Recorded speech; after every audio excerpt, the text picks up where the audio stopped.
Hello, I am Petrus. If you enjoy this sermon, please like, share and subscribe to our YouTube channel. Share this with others because the truth will set people free. Praise the Lord. Yeah, thank you, Lord. We praise your name. Praise you, Father. The privilege, Lord, to partake in the communion and to know, Lord, what Yeshua, Jesus did for us. He did once and for all. And we praise your name. We honor your name, Lord. Your goodness, Lord. We will always praise you. Always worship you, Lord.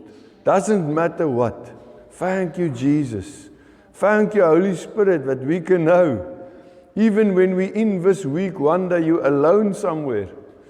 Please remind yourself, Lord, thank you that I am not alone. You are with me. Not next to me, you are in me. You are for me. Lifting me up, Lord. Thank you, Jesus.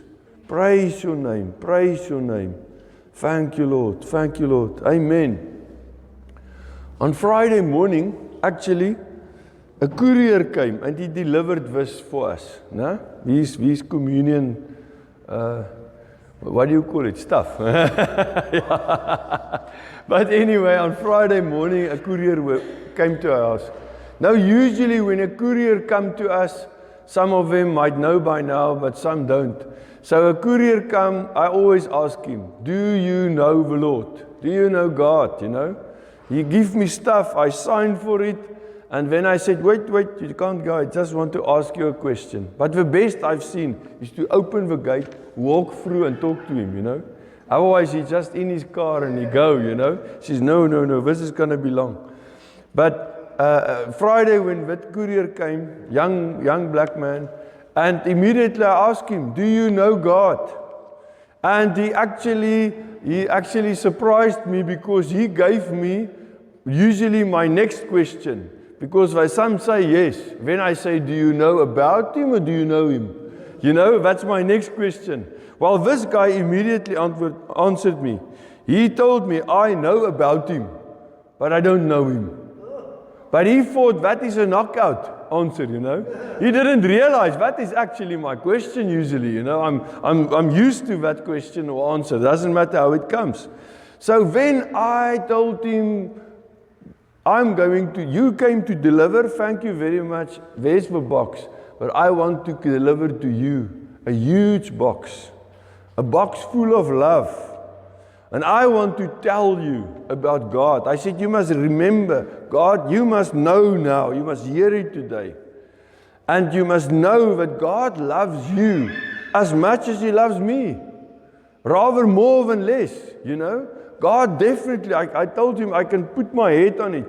God loves you. He loves you totally. Absolutely. So much that He wants a personal, loving relationship with you. A relationship so deep that you will be lost within Him. So that He, Father and Jesus through the Holy Spirit can come and stay within you. That's how deep He wants a relationship with you. Now, the poor guy lacked wisdom, you know. So he totally lacked wisdom. He's got no wisdom because he just wanted to get away, you know.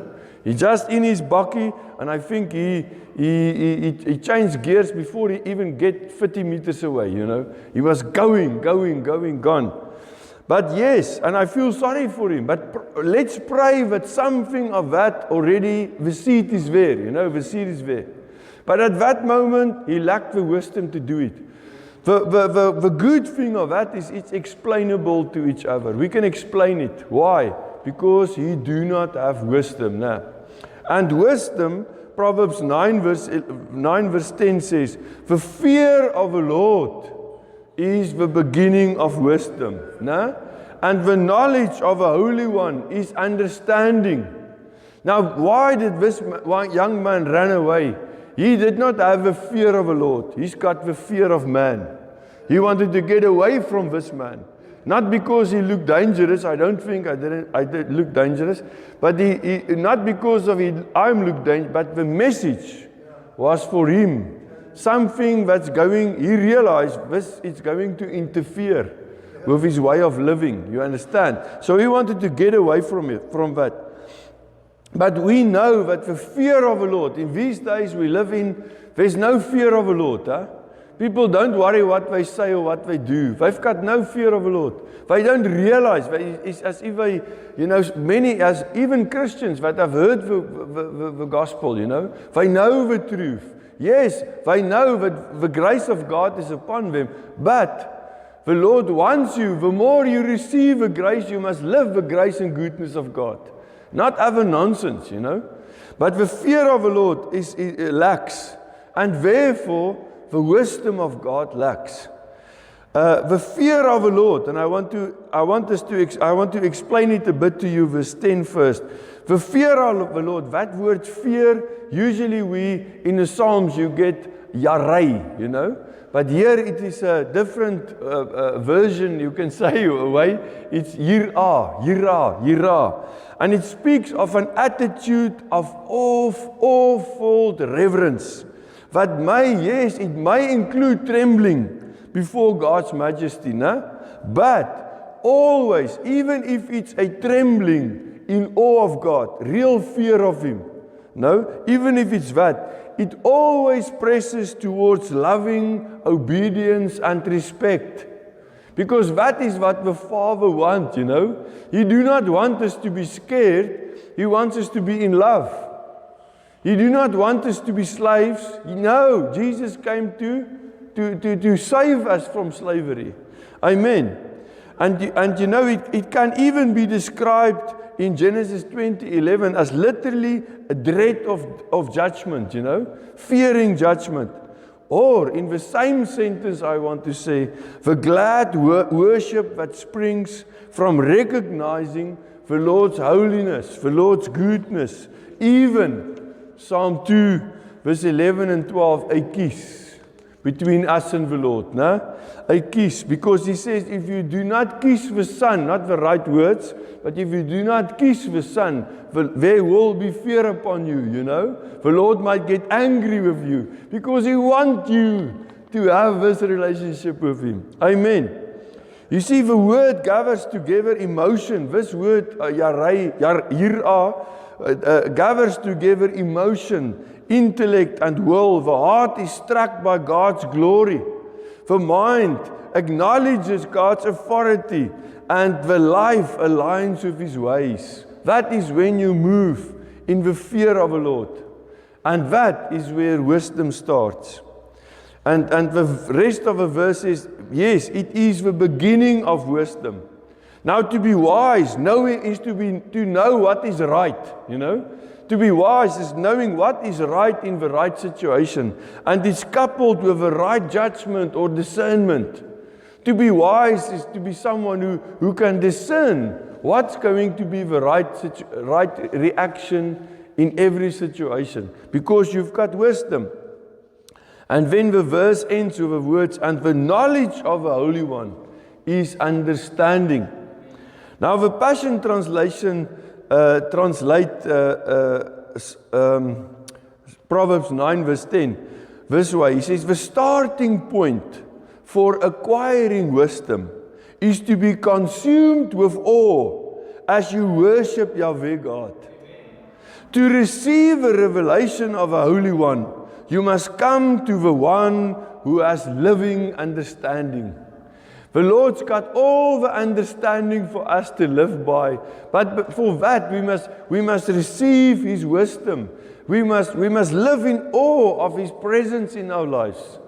We must live in awe of the fact that we can know God. Just the fact that we can know Him is already something to be jumping around and praising God and be happy about. Amen. Doesn't matter what is your situation. 1 Corinthians 1:20 says about wisdom, verse 20 to 24, it says, has not God made foolish the wisdom of this world? For since in the wisdom of God, the world through wisdom did not know God, it pleased God through the foolishness of the message preached, to save those who believe. Now we feel offended if they say that preaching is it's foolish. But for the unbeliever, And for the world, it is foolishness, Just as their talks and sometimes their planning things are also stupidity, So, it pleased God through the foolishness of a message preached to save those who believe. Verse 24. But to those who are called, both Jew and Greeks, Christ is the power of God and the wisdom of God. Jesus, our Savior, our Lord, is the power of God and the wisdom of God. And an example of this, I will say, this tension between the foolishness of the world and what they see as wisdom, and what we realize is real wisdom. An example of that is a letter that I received via, it was on the Jericho Walls prayer group on their app. I placed this letter from Open Doors there. And it's about a pastor in Eritrea. Now Eritrea is, total north, east coast, Egypt. You see Egypt there, in Egypt, and then Sudan, and then Ethiopia. But on the coast of the Red Sea, between Sudan and Ethiopia, you get a small country, Eritrea, I don't know how you say it in English, but Eritrea. But anyway, but Eritrea is also part of that whole region that's been taken by force by the enemy, by the Muslims, many years ago. So it's a Muslim country. And this pastor was locked up because of his faith, and yes, sharing his faith, fearlessly sharing his faith. Now they placed a letter that he wrote to his wife. And he wrote to his wife, I very much long for the day that I will be united with you, my dear wife, our children and God's people in the church. Now, I told the people in the first sermon, I think here he lost a bit of God's wisdom. Because when you write your wife a letter, don't say you are wishing to be in a church. Just say, I'm longing for you, my wife. I'm thinking of you. You must have emphasized that a bit more. But anyway, I would have said, no, correction, My dear, listen to me. Not only as a wife, but also as a Christian woman who has come to understand who God is and how deep and mysterious His ways are. Yes, I love you. I love the children. This was very smart. But I love you. I love the children. And I would love to be free in order to serve God. But in here, God has made me not only a sufferer for His name's sake in a prison of this world, over which Jesus has won victory, but also a prisoner of His indescribable love and His grace. I am testing and experiencing the love and care of our Lord every day. When they first brought me to the prison, I had thoughts which were contrary to what the Bible says. I thought the devil had prevailed over the church and over me. I thought the work of the gospel in Eritrea was over. But it did not take one day for the Lord to show me that He is sovereign and in control of all things, even here in a prison. The moment I entered my cell, the moment when they put him in the cell on the first day, one of the prisoners called me. Someone who don't know him, this guy just coming. And one of the prisoners called him and said, Pastor, come over here. Everyone in this cell is unsaved. So he got the call of the Lord from one guy, but we don't know if this guy maybe is saved or not. But anyway, when he saw that guy, he sees a pastor and he's calling him and he said, come, here's work for you. So on the same day I was put in prison, I carried on my spiritual work. Amen. My dear, the longer I stay, still speaking to his wife, the longer I stay in here, the more I love my Savior and tell the people here about His goodness. His grace is enabling me to overcome the coldness and the longing that I feel for you and for our children.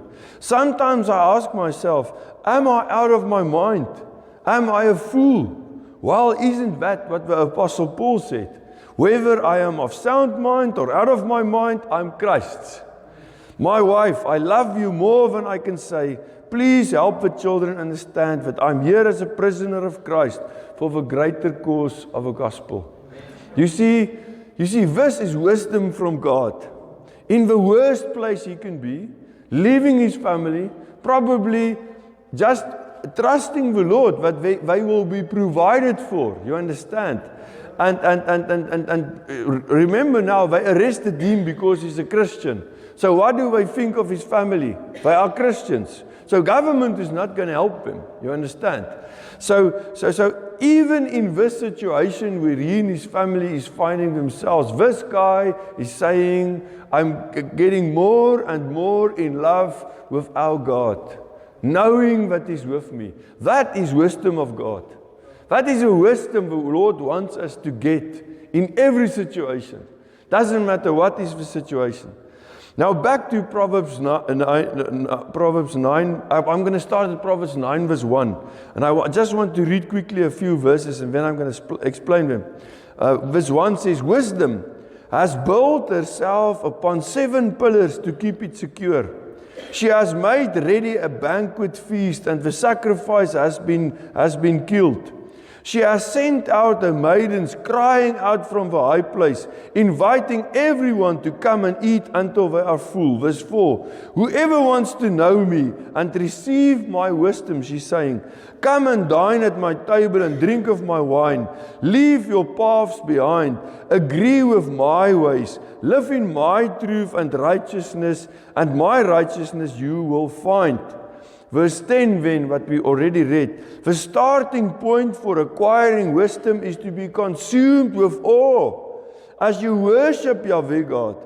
To receive a revelation of the Holy One, you must come to the one who has living understanding. And the last verse, verse 11, I'm going to read for me and Peter. Wisdom will extend your life, making every year more fruitful than the one before. Amen. And you ladies can take it also, no? We are feeling in a good mood, so we share it with you. We share it with you. Praise the Lord. But verse 1 starts now with wisdom. Now wisdom is personified as a lady now. And that's only God that can do something like that. But a normal man will never dare. But anyway, so wisdom is personified as a lady, representing Christ as the wisdom of God.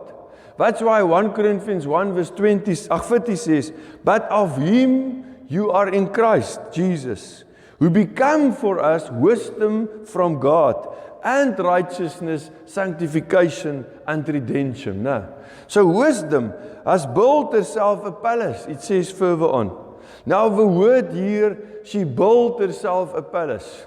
You can say she built herself a house, but I think if in full wisdom, you think you're building something with God, it can't be anything else than a palace. No.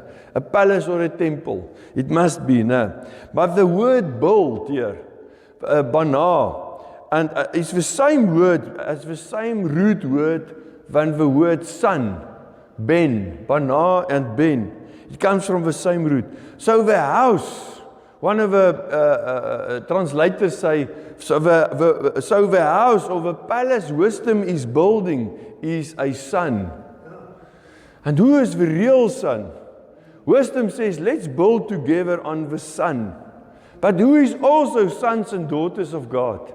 So wisdom wants to build. As you grow in the wisdom of God, we'll be building the presence, the realization of the presence of the Son of God within, Father within, Jesus within you. Knowing that as the son of a daughter of the Lord, you can really live through wisdom. We are sons and daughters of the Lord. We are being built into a spiritual house. No? There's also the verb in Hebrew for together with the word build, a Hebrew word for hewn. As in, stones, they build with stones. Building built with stones is the most beautiful for me. It's better than bricks and other stuff. No. But usually they hewn them, hulle kap hulle, they make them in sizes. No? And we are living stones for the Lord. No? Living stones rise up to be God's temple. No? And it's built, this house is built of wisdom upon 7 pillars to keep it secure. And you get the 7 pillars of wisdom, and it points to the 7 days of creation. And you get the 7 components of heavenly wisdom in James 3. No? And I wish I had time to go through them also. But it will not be wise. We will be longer then. No?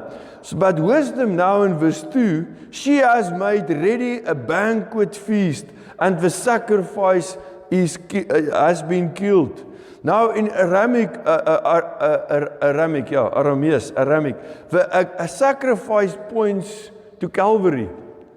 Because the pillar she's building is a cross. No? So it shows towards what Jesus did. No? She made ready a banquet feast, and the sacrifice has been killed. Jesus is the sacrifice that was killed so that we can share in real wisdom. So that we can be wise. Why? Because we are saved. Because we are children of God. And we can know the Spirit of the Lord is within. So therefore we can grow in the wisdom of God. No? Verse 3 says, she has sent out her maidens, crying out from the high place, inviting everyone to come and eat until they are full. Now what do you think? Just think for a bit, if I could give you the time, but not going to give you the time. Matthew 22. The parable of a marriage, the marriage banquet. And then those who were invited can't come for many reasons why people don't come to church. But the marriage feast of a banquet, and when others were saying, come, come, come. It's the same invitation. You are welcome. Come from all over. You might feel you're not welcome, but you are welcome. Whoever wants to know me, verse 4, and receive my wisdom, you can come. Verse 5, come and dine at my table and drink of my wine. Get from the 2-3 Sundays ago, we said we are the new wine bags. No. We are the new wine bags, filled with new wine. Therefore, both of them, the word says, will then be preserved. No? So we are the new wine. We can come and we can fetch the new wine. No? Verse 6 says, leave your paths behind, agree with my ways, live in my truth, and righteousness you will find. And then again we read, al is dit net vir die lekker, verse 10 again. The starting point for acquiring wisdom is to be consumed with awe as you worship Yahweh God. To receive a revelation of the Holy One, you must come to the one who has living understanding. You see, the starting point for acquiring wisdom is to be consumed with awe. When we look up to the Lord, when we praise the Lord, when we get ourselves in, it doesn't matter what situation in this world, every situation in this world's got a potential to be a devastating situation. Huh? Everything, just going to meet someone or visiting someone in a hospital, you can pick up a germ or you can whatever, have an accident. There's so many possibilities, but we live in the presence of the Lord. We've got the wisdom of the Lord. We must just declare that. Real wisdom in action. How do real works, what do real wisdom look in physically? In action, huh? I want to make an example. When you have prayed about something in your life, something bad, something you're really asking the Lord, you really say, Lord, this must happen. You must help my family member or myself or whoever out of a situation. Or you must heal somebody must get healed. In the first service, our brother who shares the same age when Peter, he's a young man, he's jumping around. But anyway, he came in and he told me he's got kidney stones. And he's very sore. We know kidney stones. Huh? And praise the Lord, I've been saved from them so far, but they say it's very, very heavy. And he's got kidney stones. And I said, but let's pray, huh? And we prayed there before the service, and I prayed with him, and I told him, and the end, when he went to go home, I told him he did not listen to me. I told him, when you sit there in the service, because as I prayed for him, he still got the pain. I said, it's going to be gone, the pain, before the end of the service. And I want you to shout, it's gone. And then they can wonder what it is, doesn't matter. But it's gone. And but he didn't do that. The young people of today, they're not listening. And but he told me it's gone. The pain is gone. Praise the Lord. Kidney stone is gone. But there's so many circumstances that can be, worrying you. What's going to happen? Wisdom in action is when you've prayed for that circumstance. You trust the Lord. You say, Lord, I believe. I'm taking that little mustard seed of faith and I'm grabbing your faith. And I believe this is going to happen. But in the physical, you see it's not happening. But then, that's where wisdom comes in. Then you start to praise the Lord and worship the Lord and thank the Lord. And say, thank you, Lord. That this circumstance is healed. Doesn't matter what it is. If it's money, if money trouble, woman trouble, what trouble it all is. Doesn't matter what's the trouble. This situation, sorry, Jackie, don't think that. But anyway, she says, that's why I'm sitting at the back, But anyway, but doesn't matter what's the trouble. Doesn't matter if it's the country's problems or whatever. If it's a diesel price, although I like the diesel price where it is at this moment, because only thing I do, I get in my car. I drive now to the farm. The other day I must go 2 times. Now I'm driving. I'm telling myself this is like being on a huge holiday somewhere in Israel or wherever, and I'm on a holiday because it's expensive. So I enjoy every moment. Enjoy stopping slowly, enjoy, this is a joy ride, because I'm paying for this, it's very expensive. But doesn't matter what is the circumstance. Now sorry, someone is breaking my story. It doesn't matter what is the circumstance. The wisdom is to praise God, to worship. In this circumstance, we praise the Lord and we keep on praising Him, even if we start to say, I thought sometimes something that like that brother said, that's not biblical. I was thinking the worst is going to happen. I thought it's the end of Christianity in Eritrea. No, I thought it's the end of me. In that situation, I say, Lord, I will worship you, I will praise you, I will make your name great. Even it's the last thing I do. That is wisdom. That is 100% wisdom. That is wisdom that goes into the grain of normal human thinking. That is and your normal human thinking is many times just what it is. Normal human thinking. From the enemy, From the enemy. Stinking thinking. No, we praise God. We praise God because praising God enable you to triumph over every attack and any plan the enemy might have on you. Praise shuts the enemy and the avenger's mouth. It's shut your mouth, You can't always tell people that, but you can tell the devil that, You can tell their father, I'm shutting your mouth, Psalm 8 verse 2. Praise God for the blood of Jesus that paid the price for sin and every curse once and for all. Praise Him in the morning, praise Him in the noontime, praise Him in the evening, Praise Him at night. Praise Him especially. That is the best time to praise the Lord is when you do not feel like praising. When you can't see a way how you can praise now. When it's impossible, your family members are all angry with you praising the Lord. You keep on praising Him. Psalm 92 verse 1 and 2. There's lot other verses, but it is good to praise the Lord and make music to your name, O Most High, proclaiming your love in the morning and your faithfulness at night. It is good to praise the Lord. And Father, we come to today and we just praise your name.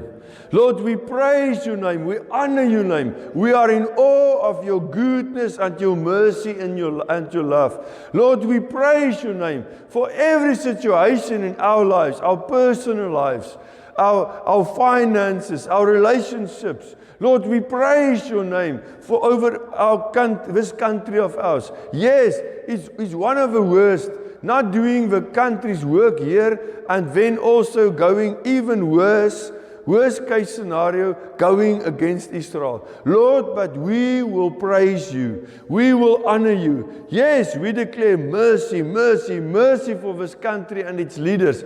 But Lord, we will praise you. We will keep on honoring you. We will still stay, doesn't matter what, in awe of the Lord God we can call our Father, our Lord, our Savior, our King of Kings, who calls himself our brother, Yeshua Jesus. Thank you, Lord.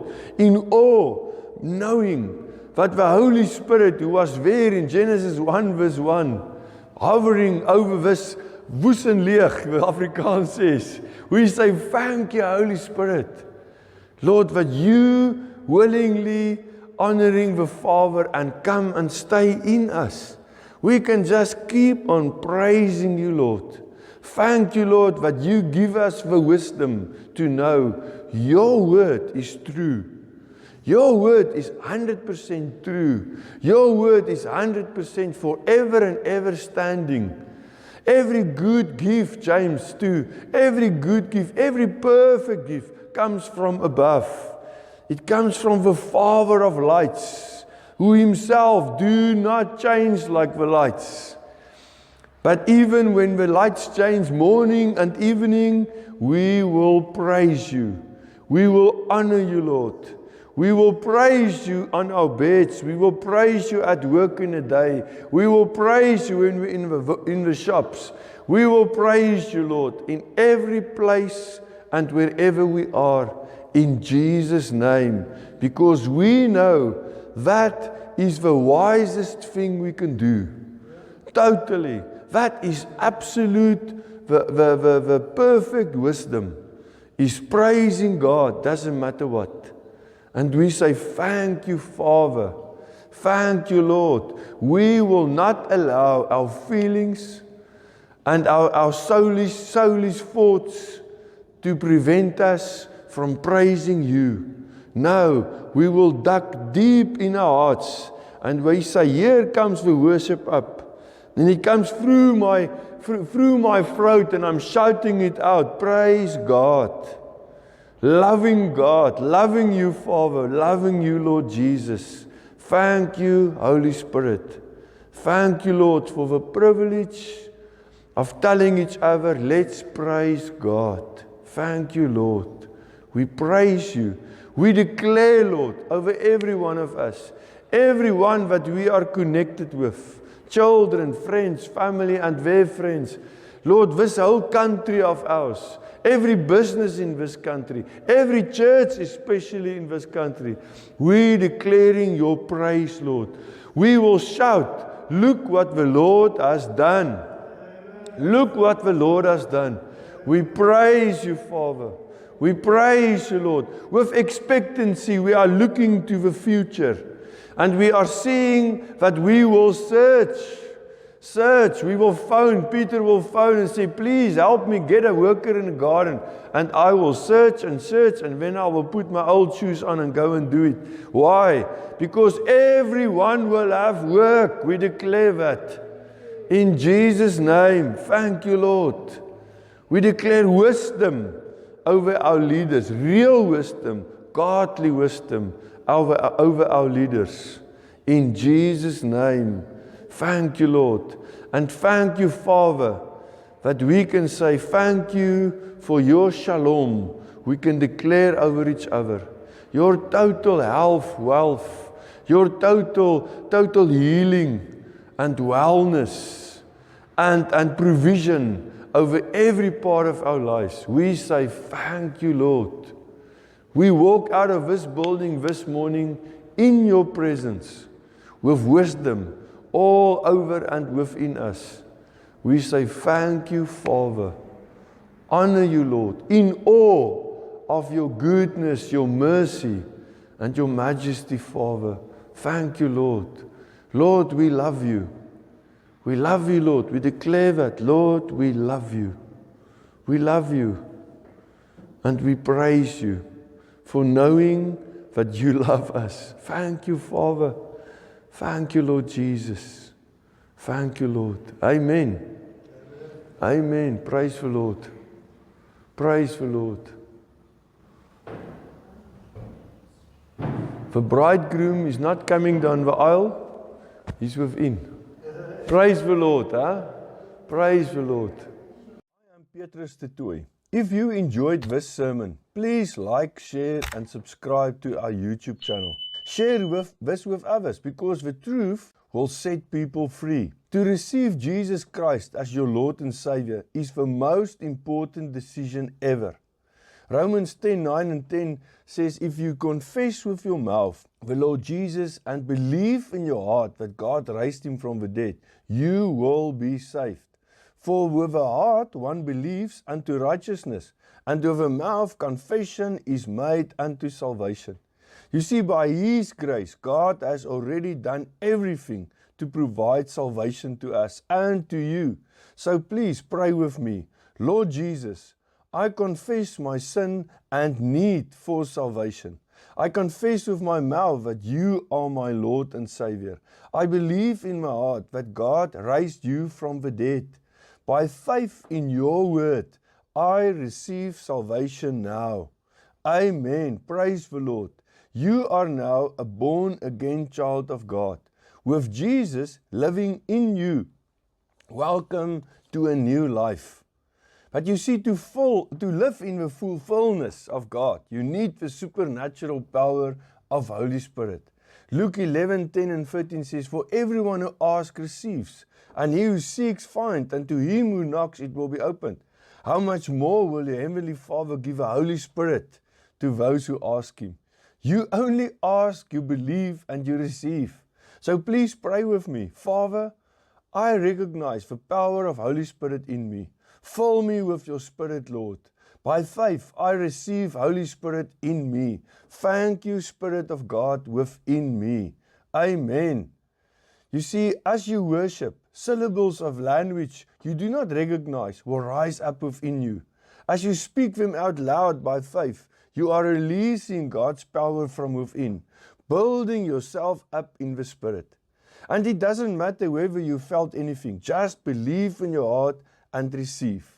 Mark 11:24, therefore I say to you, whatever things you ask when you pray, believe that you receive them and you will have them. Amen.